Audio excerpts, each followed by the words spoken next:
Have you ever attempted to engage with your pig only to have them freeze up, squeal, or back away? You didn't do anything wrong, but you may have accidentally signaled danger to them without even realizing it. The truth is, pigs don't respond to their leaders in the same way cats or dogs do. When you engage with your pig in the same way you would with your cat or dog, it can actually break their trust, resulting in the opposite response you were hoping for. What does work for pigs is something totally different. We call it signaling safety. In this video, we're breaking down what it is, how it works, and how it will help you build cooperation with your pet pig by becoming someone they trust, not someone they fear. Hey, we're Billy and Serina, and we're here to help you experience the joy of pigs. So let's dive in. Firstly, pigs are prey animals, unlike cats and dogs, which are predators. Pigs are hardwired to avoid danger, and they don't submit to dominance in the same way a cat or a dog does.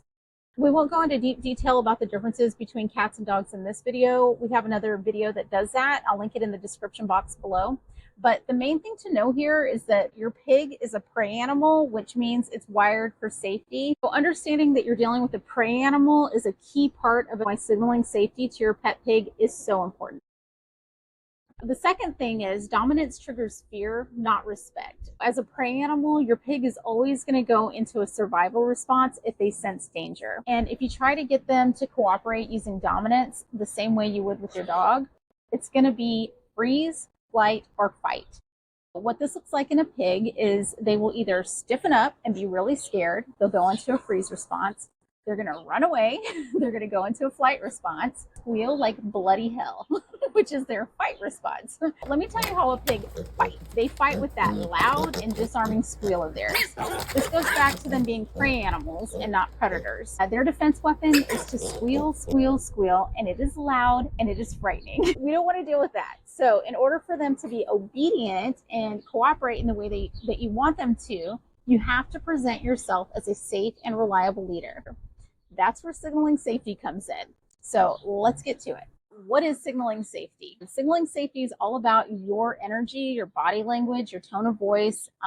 It's about being calm and predictable and emotionally regulated so that your pet pig feels safe enough to look up to you as their leader. Signaling safety consists of 4 pillars. Pillar is to create a safe environment through structure and routine. A structured routine helps your pig feel secure, which in turn reduces their anxiety and unwanted behaviors. When you set up a consistent schedule for feeding, playtime, and rest, you show your pig that they can rely on you. This in turn builds trust in your leadership. So, for example, just stick to a schedule.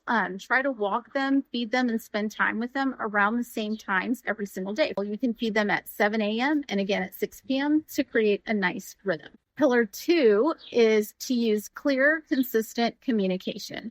Pigs are remarkably intelligent and will look to you for guidance on how to act and what to do. Since pigs like things to feel safe and secure, they respond well if you repeat things.